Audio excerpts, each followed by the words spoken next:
Hello guys, welcome to the lepton physics. आज हम लोग इस वीडियो में बीएड सेमेस्टर 1 सेशन 22-24 के प्रीवियस ईयर क्वेश्चन को देखने वाले हैं। आइए वीडियो को स्टार्ट करते हैं। आज का जो क्वेश्चन है वो है मेरा childhood and growing up paper 101 का बीएड सेमेस्टर 22-24 का। जैसे कि आपको पता ही होगा, बीएड सेमेस्टर में जो क्वेश्चन पूछते हैं उसमें 3 ग्रुप होते हैं, group 1, group A, group B, group C में। जिसमें ग्रुप ए में जो क्वेश्चंस होते हैं वो ऑब्जेक्टिव होते हैं और ये 2 मार्क्स के होते हैं। टोटल नंबर ऑफ क्वेश्चन 10 होते हैं, जिसमें आपको कुल 20 मार्क्स मिलते हैं। और ग्रुप बी होते हैं जिसमें जो भी 20 मार्क्स के होते हैं, 5 मार्क्स का एक क्वेश्चन और टोटल 4 क्वेश्चन का आपको आंसर लिखना होता है। ग्रुप सी जो होते हैं उसमें आपके 40 मार्क्स के होते हैं क्वेश्चन, जिसमें 4 होते हैं, all question carry 10 marks. I hope आपको ये पता होगा। आइए स्टार्ट करते हैं। सबसे पहला paper childhood and growing up का ऑब्जेक्टिव क्वेश्चन को, फिर हम लोग 5 मार्क्स के क्वेश्चन को और फिर 10 मार्क्स के क्वेश्चन को भी देखेंगे। सबसे पहला जो आपका क्वेश्चन हैं वो हैं, किसे शिक्षा मनोविज्ञान का जनक माना जाता है ना। Who is regarded as the father of educational psychology. इसमें आपके 4 ऑप्शन हैं, E.L. Thorndike, B.F. Skinner, engine पियाजे और पेवलव, है ना। तो इसका सबसे पहले का आंसर हो जाएगा एक, E.L. थॉर्नडाइक है। E.L. थॉर्नडाइक को एजुकेशनल साइकोलॉजी का फादर कहा जाता है। क्वेश्चन नंबर बी में आपका क्वेश्चन है कि पैतृकों का एक पीढ़ी से दूसरी पीढ़ी में हस्तांतरण क्या कहलाता है। Transfer of genes from one generation to another is called heredity ना। तो इसका सबसे पहला ऑप्शन जो है वो क्या है, हेरिडिटी। यहाँ पे मैं बता दे रहा हूँ, लेकिन आपको एग्जाम में 4 का 4 ऑप्शन को देखना है, उसके बाद जो आपको सही लगता है उसका आपको जवाब देना है। जैसे कि आप इसका ऑप्शन देख सकते हैं, हेरिडिटी, वातावरण, हस्तांतरण, इनमें से कोई नहीं। तो इसका आंसर हो गया हेरिडिटी। अगला क्वेश्चन सी है, which stage of development is said to be a pro power और with a tendency of hero worship, है ना। किस अवस्था को नायक पूजा प्रवृत्ति उफान पर होती है, किस अवस्था में। इसमें आपको 4 ऑप्शन है, पूर्व किशोरावस्था, उत्तर किशोरावस्था, पूर्व बाल्यावस्था और उत्तर बाल्यावस्था। तो इस तरह का क्वेश्चन में सबसे पहले आपको 4 ऑप्शन में 2 ऑप्शन को नेग्लेक्ट करना है। जैसे इसमें ऑप्शन 3 और ऑप्शन 4 बाल्यावस्था से जुड़ा हुआ है, तो बाल्यावस्था में नायक पूजा प्रवृत्ति होती ही नहीं है, ये है किशोरावस्था का। लेकिन आपको किशोरावस्था में भी क्या किया है कि डाउट में डालने के लिए 2 क्वेश्चन दे दिए हैं इसमें, पूर्व किशोरावस्था, उत्तर किशोरावस्था। तो जो नायक प्रवृत्ति होती है पूर्व किशोरावस्था में होती है, जिसको एज होते हैं इसका 13 से 16 वर्ष, है ना। इस अवस्था में नायक प्रवृत्ति की पूजा की जाती है, जिसमें केश विन्यास, है ना, हेयर स्टाइल वगैरह का कॉपी, ड्रेस का कॉपी, इस चलने का कॉपी किया जाता है। अगला क्वेश्चन है डी, सकारात्मक सामाजिक परिवर्तन का माध्यम है। तो पॉजिटिव सोशल चेंज जो होते हैं वो किन से होते हैं, educational, emotional, learning and talent. तो सकारात्मक सामाजिक परिवर्तन एजुकेशन से होते हैं। जब तक आपको शिक्षा नहीं होगी आपके पास तो आप पॉजिटिव थिंकिंग ला ही नहीं सकते, है ना। तो डी नंबर का आपका आंसर हो गया 1। अगला आपका ई है कि किसने कहा, है ना, मुझे बच्चा दीजिए और मैं उसे वैसा बना दूंगा जैसा आप चाहेंगे, है ना। यह कथन किसका है। तो ऑप्शन है वाटसन, ब्रूनर, हॉल और थॉर्नडाइक। इसका ऑप्शन ए वाटसन सही होगा।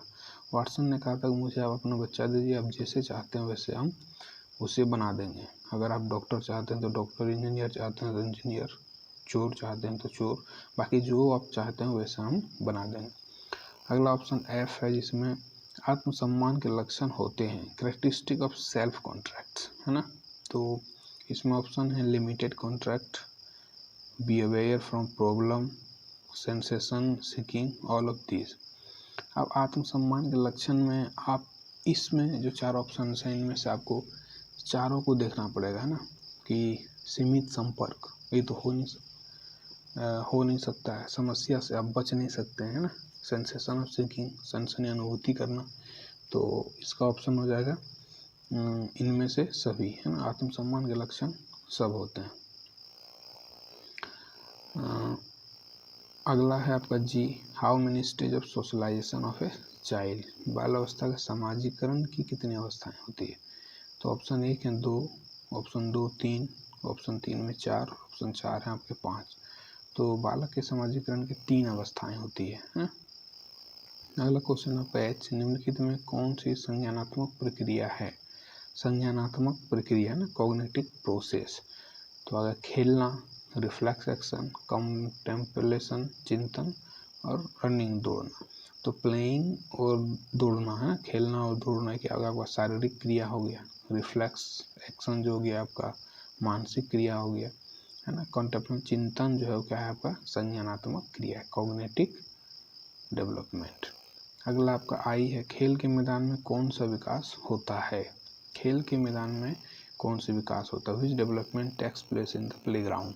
फर्स्ट ऑप्शन है आपका शारीरिक विकास, दूसरा मानसिक विकास, तीसरा है सामाजिक विकास, और चौथा इनमें से सभी। इस तरह के क्वेश्चन में जैसे आप देखते हैं शारीरिक विकास, वैसे ही क्या करते हैं आंसर लगा देते हैं। इस तरह के क्वेश्चन में थोड़ा सा आपको क्या करना होगा, सोचना होगा। खेल के मैदान में शारीरिक विकास तो होती ही है, दौड़ धूप करने से, एक्सरसाइज वाला काम जितने भी हैं सब शारीरिक विकास में आते हैं, लेकिन इसमें मानसिक विकास भी होते हैं। खेल के मैदान में कैसे खेलना है जो कि आपका टीम को जिताएगा, उसमें आपको सोचना पड़ता है। तीसरा है आपका सोशल तो होगा ही, क्योंकि जो भी खेल होगा आपको ग्रुप में खेलना होता है, तो ग्रुप में आप तभी आगे बढ़ेंगे जब आपके पास सोशल डेवलपमेंट होगा। तो इसका ऑप्शन 4 हो जाएगा, इनमें से सभी, शारीरिक विकास, मानसिक विकास, सामाजिक विकास, इनमें से सभी जो हैं। तो आपका क्या हो जाएगा खेल के मैदान में इनमें से सभी। अगला आपका क्वेश्चन और लास्ट ऑब्जेक्टिव क्वेश्चन का है, बालक के भाषा विकास में योगदान देने वाली संस्था कौन सी है। The main contribution of institution is the language development of child. तो लैंग्वेज डेवलपमेंट ऑफ चाइल्ड में सबसे पहला जो आता है आपका फैमिली, क्योंकि बच्चे फैमिली में ही बोलना सीखते हैं, उसके बाद विद्यालय जाते हैं, फिर जनसंचार के माध्यम से, पत्र पत्रिका के माध्यम से सीखते हैं। तो इसका आंसर आपका आ गया 1, है ना, फैमिली। अब हम लोग देखते हैं ग्रुप बी, जो आपको 5 मार्क्स के क्वेश्चन मिलते हैं, टोटल नंबर ऑफ क्वेश्चन 4 होते हैं। सबसे पहला है कोई वृद्धि और विकास के बीच अंतर स्पष्ट करें, है ना, differentiate between growth and development. दूसरा क्वेश्चन है, how does heredity play an important role in learner development, कि अनुवांशिकता अधिगमकर्ता के विकास में कैसे एक महत्वपूर्ण भूमिका निभाती है। आगे आपका किशोरावस्था समस्याओं का काल है, वर्णन करें, है ना। तो ये जो क्वेश्चन 4 है ये बहुत बार पूछा गया है और एक इम्पोर्टेंट क्वेश्चन बन जाता है। आगे है 5वां क्वेश्चन, समाजीकरण की अवधारणा का वर्णन करें। 6 क्वेश्चन आपका बाल्यावस्था में शिक्षा की प्रकृति का वर्णन करें, discuss the nature of education during childhood. ये भी क्वेश्चन आपका VVI मान के ही चले कि दिख ही जाता है। अगला क्वेश्चन आपका 7वां है, किशोरों पर मीडिया, इंटरनेट तथा मोबाइल का क्या प्रभाव पड़ता है। ये क्वेश्चन लॉन्ग में भी पूछा गया है और शॉर्ट में भी दिख गया है। तो ये था आपका शॉर्ट क्वेश्चन।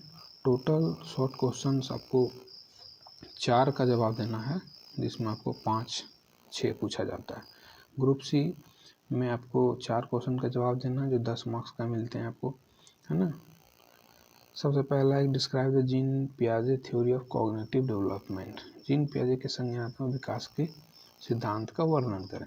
ये क्वेश्चन भी बहुत बार पूछा गया है और इससे जीन पियाजे से आपका सीटेट, स्टेट, जेटेट जो भी है, स्टेट टेट हो या सेंट्रल टेट हो, उसमें जीन पियाजे, कोहलबर्ग, इन सभी से क्वेश्चन होते ही होते हैं। तो इनको आपको क्या करना है, अच्छे से पढ़ना है। अगला है क्वेश्चन 9, कोहलबर्ग के नीति विकास के सिद्धांतों का वर्णन करें, describe the Kohlberg theory of moral development. आगे 10वां क्वेश्चन आपको, वृद्धि और विकास की विभिन्न अवस्थाएं कौन कौन सी है, किशोरों के वृद्धि और विकास का वर्णन विस्तार से करें, है ना। What are the various stage of growth and development, describe the detail in the growth and development of adolescents. ठीक है। आगे क्वेश्चन आपका 11, किशोरावस्था की मुख्य विशेषताओं का वर्णन करें, describe the chief characteristic of adolescents. किशोरावस्था में मुख्य विशेषताएं क्या की हैं, तो सबसे आपका नायक पूजा प्रवृत्ति, ग्रुप पेयर बनाते हैं, पेयर ग्रुप में रहते हैं बच्चे, इन सभी चीज़ों का आपको क्या करना है, डिस्कस करना है। आगे क्वेश्चन 12 है आपको, बालकों के शारीरिक और नैतिक विकास में अभिभावकों एवं शिक्षकों की भूमिका का वर्णन करें। Discuss the role of parents and teacher in physical and motor development of children. और लास्ट क्वेश्चन आपका, सामाजिकरण में व्यवहारिक कठिनाइयाँ कौन कौन सी है। What are the behavioural difficulties in socialisation. तो सामाजिकरण में व्यवहारिक कठिनाई कौन कौन सी है, इन सभी क्वेश्चन को आपको एक बार देख लेना है और अपने दोस्तों के साथ भी शेयर करना है। तो ये था आपका चाइल्डहुड एंड ग्रोइंग अप का previous year question 2022-24 session semester 1 का जो फर्स्ट पेपर का ये क्वेश्चन है। आई होप यहाँ तक आपको क्लियर हो गया होगा कि एग्ज़ाम में क्वेश्चन कैसे आते हैं या उनका जवाब कैसे देना है। तो इस वीडियो को आप अपने दोस्तों के साथ शेयर करें, या जो अभी कलीग्स हैं, है ना, जूनियर हैं, तो उनको भी शेयर कर सकते हो। मिलते हैं अगले वीडियो में, तब तक के लिए धन्यवाद।